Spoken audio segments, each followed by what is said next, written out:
वर्तमान समय में जिस पृथ्वी पर हम रह रहे हैं उस पर कभी डायनासोरों का राज था। अगर वो नहीं मरते तो हमारे जीने के लायक पृथ्वी नहीं होती। तो आज पृथ्वी हमारे जीने के लायक है, इसी उल्का पिंड के कारण है। इसका नाम था इजिप्टा। ये बहुत ही दूर से आ रहा था। ये इजिप्टा मंगल और बृहस्पति की कक्षा में था और आपस में टकराने से इसका डायरेक्शन बदला, मंगल खींच के आगे चला गया और ये सीधे आके गिरा था पृथ्वी के ऊपर। आप यहाँ देखेंगे तो ये उल्का पिंड आ रहा है, यहाँ पे गिरेगा तो इसके कई टुकड़े इधर हवा में बिखरेंगे और पूरे पृथ्वी पर ये भूचाल ला के रख देगा। ये उल्का पिंड ऐसी ही घटना हुई थी जब डायनासोर खत्म हुए थे। ये हवा में पूरा फैल गया था। ये आज से लगभग 6 करोड़ साल पहले ये इजिप्टा नामक इतना बड़ा उल्का पिंड गिरा और इसने पूरे पृथ्वी का स्वरूप ही बदल दिया। ये वर्तमान मैक्सिको के पास गिरा था। जो मैक्सिको जो देख रहे हैं यहाँ पर, ये मैक्सिको की खाड़ी के पास वर्तमान समय में गिरा था और पूरी तरह से तबाही ला दिया था। यह जैसे ये पृथ्वी पर गिरा इतना बड़ा था कि ये जल के खत्म ही नहीं हुआ।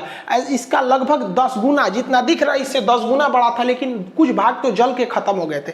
जैसे ये गिरा बहुत बड़ा धमाका हुआ।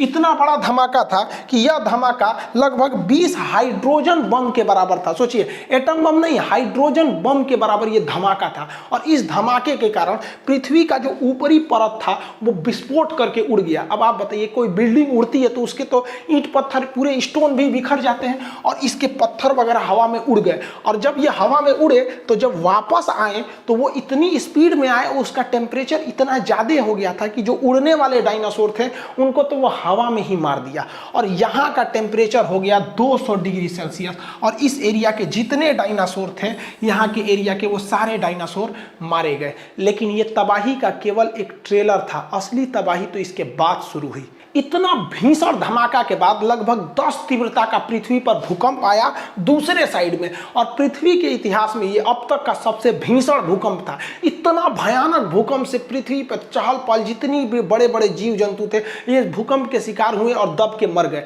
और आपको पता है, हम भूकंप चैप्टर भी पढ़ा दिए हैं। भूकंप जब समुद्र के पास आता है तो वो ले लेता है सुनामी का रूप, और ये समुद्र के पास ही आया हुआ था। मैक्सिको की खाड़ी में गिरा हुआ था, जिस वजह से यहाँ भीषण भूकंप के साथ साथ सुनामी भी आ गई। और सुनामी की लहरें जो आई, पूरे समुद्र का पानी उठा के ले आके पटक दी और भीषण भूकंप आया। जितने डायनासोर थे सारे के सारे डायनासोर मारे गए और पृथ्वी के अंदर का जितने ज्वालामुखी थे वो विस्फोट करके उसमें से जहरीली गैसें निकलने लगी, रेडिएशन निकलने लगा, जिस वजह से जितने जीव जंतु थे उस वक्त के मारे गए थे। सारे के सारे जीव जंतु इन सारी घटनाओं का शिकार होकर मर गए।